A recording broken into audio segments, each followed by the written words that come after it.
Bromeliads are popular houseplants because they provide this wonderful, vibrant colour to our houseplant collections, as well as being relatively easy to look after.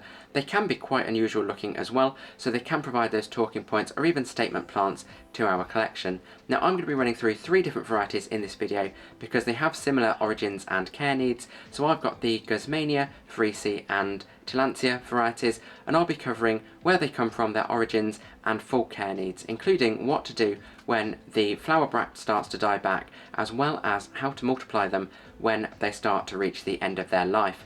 Now I do have a separate video all about the Aechmea variety. If you happen to have that one, then you can watch that video, which is at the end and provides similar details but for that specific variety. So I hope you find the video useful. If you've got any other tips you'd like to share or questions, leave them in the comments below as we go, and stay tuned to learn more about these wonderful plants and how to keep them happy and healthy.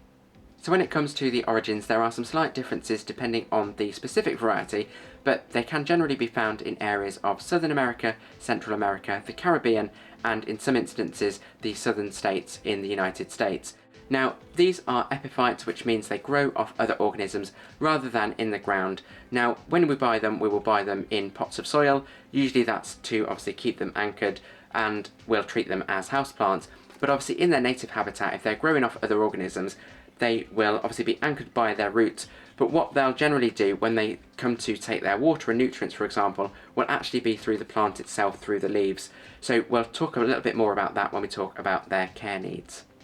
Now I'm not going to try and say the botanical or Latin name, but there are lots of other varieties or genus within the Bromeliad family. So alongside these you've got the pineapple or ananas, Neoregelia, Cryptanthus, and I've already mentioned the Aechmea, but again many more out there, and between them there are thousands of species of plant available. So lots to choose from, I'm sure, plus many more that only exist in the wild. So when it comes to their care, we'll start with the potting mix. I did mention at the start they are epiphytes, so actually in the wild they grow off other organisms, so they could grow off trees, for example. Now in the plant shops when we buy them, 9 times out of 10 we will be buying them in pots with some sort of potting soil. So if you did want to pot them up into a different mix that is maybe more suitable for their long-term needs, then you can use something that will give them really good drainage, keep them sort of anchored and secure in the pot, but also provide some aeration around their roots, because they can be prone to rotting if they are sat in damp or wet conditions. So what we want to do is obviously make sure they've got that drainage, so they've got that aeration, and we don't necessarily need to worry too much about the nutrients within that potting mix, because they take most of their water and nutrients from the plant itself, as I'll cover a little bit later. So things that you could use are a potting mix for orchids, maybe one that's ready-made, or if you've got one that you make, if you've already got orchids, then you could use the same mix for your bromeliads. You've also got the different components you might want to mix up, things like orchid bark for that chunkiness and aeration. You've got coconut husk, which is like coconut core but the woody part. You can get this in different grades as well, but for these sorts of plants maybe go for something chunkier, the larger grade. As you can get, some of these varieties are very top heavy. To keep them secure in the pot, you could use something a little bit heavier like lava rock, or even clay beads or leca beads. They will still provide that chunkiness and aeration, so they're really good drainage, but also provide some weight to the pot to keep them secure and not let the pot tip over if they get too top heavy, or even if they get a bit wonky. Then you can also use things like activated charcoal as well. I have realised that some of these pots are a bit mixed up. There's different components within the same pot, but this one is activated charcoal. So again, while that's very light, that will still give you that really good aeration. And then to maintain some of that moisture without it sitting wet or damp, you could use a bit of miculite or things like sphagnum moss, and then sort of get that balance right to provide a really good draining potting mix that provides that aeration but also keeps the plant secure in the pot. And that leads nicely onto watering, as we was talking about the water needs actually being taken in from the leaves or the top part of the plant. That's not to say that the roots can't take in any water or moisture, but most of it will be from the top part of the plant. So if we imagine this in its natural habitat, if it's attached to a tree, for example, then the water or rainwater, for example, will come down and go into the centre of the plant, and then it'll be used as it's needed. Now this is the same for nutrients, so any debris or insects, for example, will go into the centre of the plant and then be drawn upon as it's needed by the plant. So when we come to water the plant, we will actually water it from the top straight into the centre of the plant. And what you'll notice, if you have a look at this is a Vriesea, and it's a really good one to demonstrate this, but if you look at any variety, you'll spot that the leaves grow in a crown or a rosette shape, and they have a dip in the middle where the bract comes out. Now this is known as the vase or well, and that's where the water sits. So when you water it, pour the water down through the centre. You'll notice water coming down through the levels of the leaves and into the potting mix.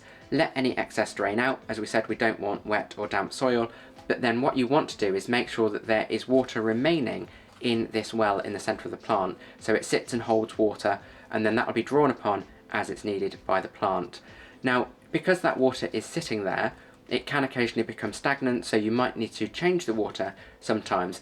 Now, depending on your climate and how often you water it, you'll know how often that water is used up or how often it's evaporated. If it's sitting there for a while, then you might want to either tip that water out, gently hold the plant and make sure your potting mix, depending on how loose it is secure, then tip that water out.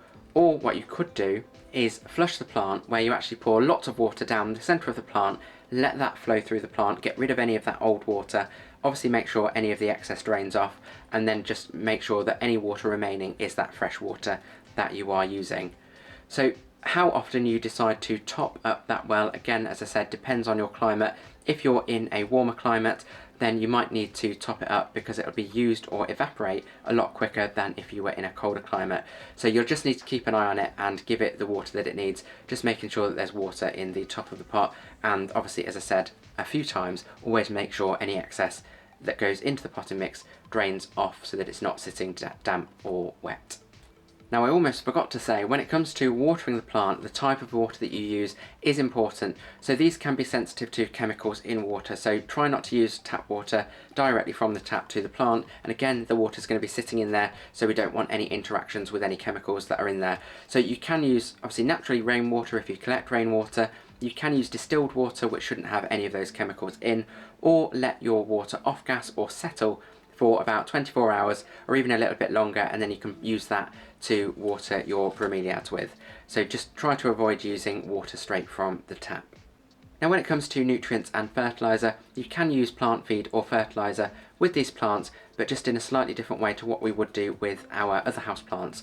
So with these, as we said, they take things in from their leaves, and we might use something like a water-soluble fertiliser where we would put it in the water as we top up the well in the centre of the plant. But bear in mind that water could be there for a while, so use a more diluted mix. If you're using a water-soluble fertiliser, dilute it down to maybe a quarter to a half the usual strength. Better yet, use a Bromeliad specific fertiliser and then follow the instructions on the pack. Then you know that is suitable and safe to use with Bromeliads, depending on the instructions for application as well.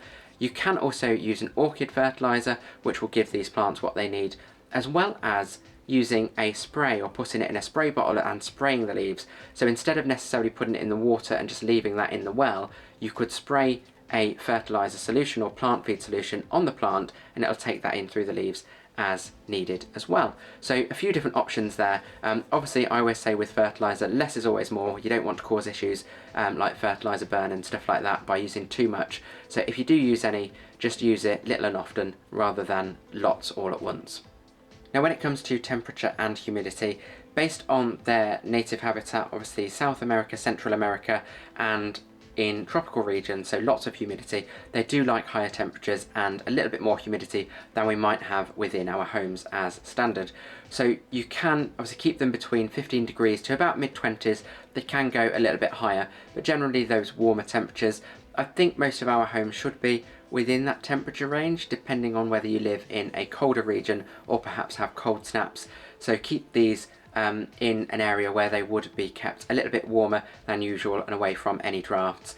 As they like higher humidity as well, you might want to use some sort of mechanism to give you more humidity around these plants, whether that is a humidifier, for example, or possibly putting them amongst others in the collection. And again, just like we said, avoiding drafts for temperature, avoid any heat sources like radiators that would obviously decrease the humidity around the plant and possibly cause things like crisping on the leaves. So a little bit higher humidity and keeping those higher temperatures for this plant, and you should then keep them, again, happy and healthy. And in a moment I will talk about what to do when the bract starts to die, as well as how we can propagate the plants.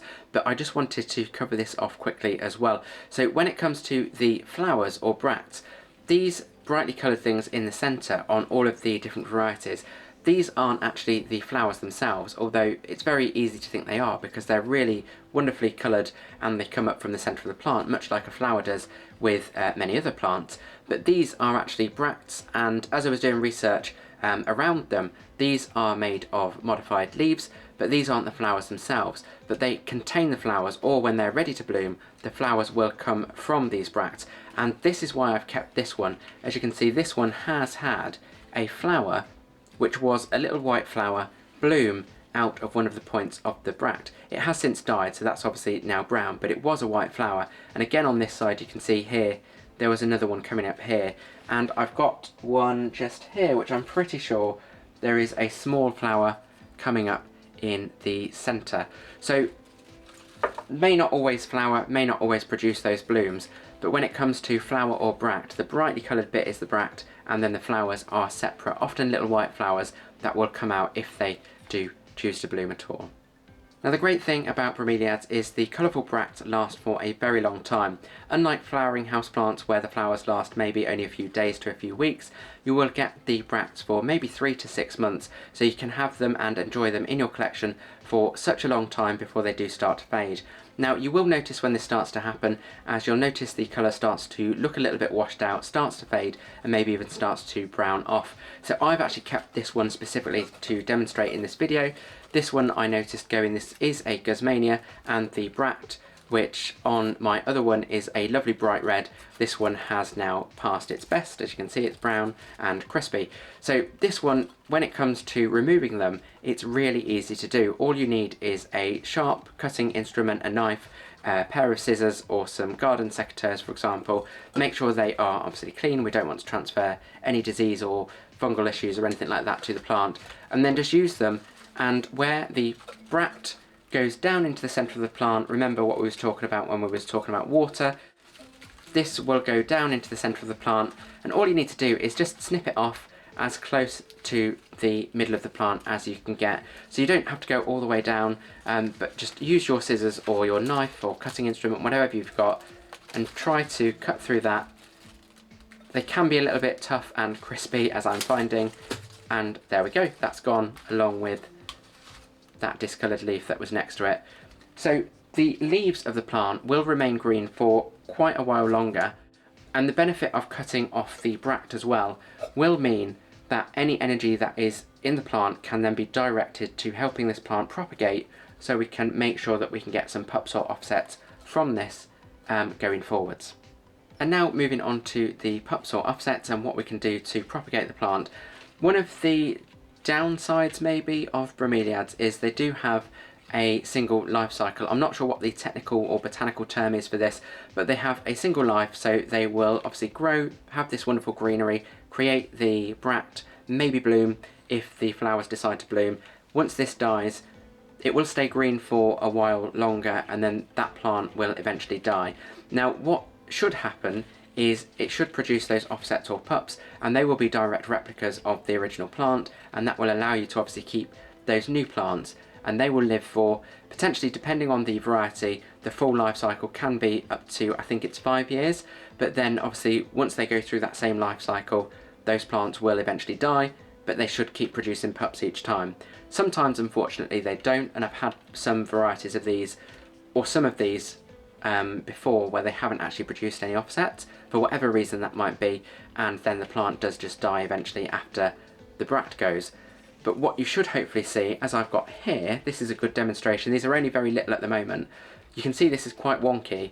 The mother plant, or the original plant, has started to drift off as some offsets have been produced alongside it. So if I just bring that a little bit closer, you should hopefully be able to see there is one here and one here as well, and you can see their little sort of rosette formation on each of them alongside the main one. So what we can do when any offsets are about half the size to a third to half the size of the mother plant, we can actually remove them if we want to. So just like we would with most propagations, as we did with removing the bract, make sure you've got a sharp and clean cutting utensil, and then you can find where it meets the mother plant and actually cut down and sever the connection between the two. And then if you wanted to, you can pot that up separately in the same sort of potting mix that we spoke about earlier. It may or may not have roots, but as we said, most of their nutrients they would take from their leaves or the top part, so that's not too much of an issue.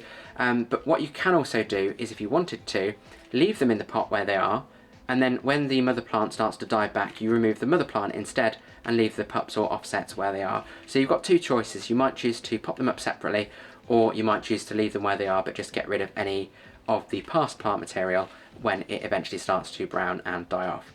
And I do have a proper demonstration of that. These are a bit too small to take off at the moment, but I do have a proper demonstration in the Aechmea video where the same principles apply, and there were 2 or 3 offsets on that one Aechmea, so you can see me demonstrate that with an actual live demo on the video, or maybe not live because it's recorded, but a demo on the video if you do want to see how that's done. So I'll give this a little bit longer, as these are a little bit small, but once they get a little bit bigger to the size of the mother plant, then I will consider removing them from the pot and maybe potting them up separately. And also one quick note on that, you would treat these exactly the same as you would the mother plant, so water them in the same way, use the same potting mix, same care needs, and then over time they will get much bigger like this one, produce that bract and go through that same life cycle, and hopefully in 3 to 5 years, depending on how long the variety you have lasts, it will produce its own offsets in the future. Now this is almost a before and after, so we've got the Guzmania with the very healthy and colourful bract with still a lot of life in it, and then we've got the one where the bract was past it, so we've removed it. This will stay green for a lot longer still, so that's great, but we'll also hopefully get those pups in a few weeks or months, which will then eventually replace this. So hopefully this video has been useful to show you how to look after these wonderful plants, but also reassurance that if the bract does start to die, it doesn't mean the plant is dying completely. While the main plant will, hopefully you will get those pups to then keep that greenery going for many generations of Bromeliad to come. Now I will link that video about the Aechmea at the end. If you do want to also see that demo of taking the offsets and potting them up, that is included in that video. If you have found this useful and you like plant videos, subscribe for future videos. I have them every couple of weeks on different plant topics, so check out the channel for more videos. If you've got any questions, put them in the comments below and I'll respond to everyone, and as always, thank you for watching Grow Your Wellbeing.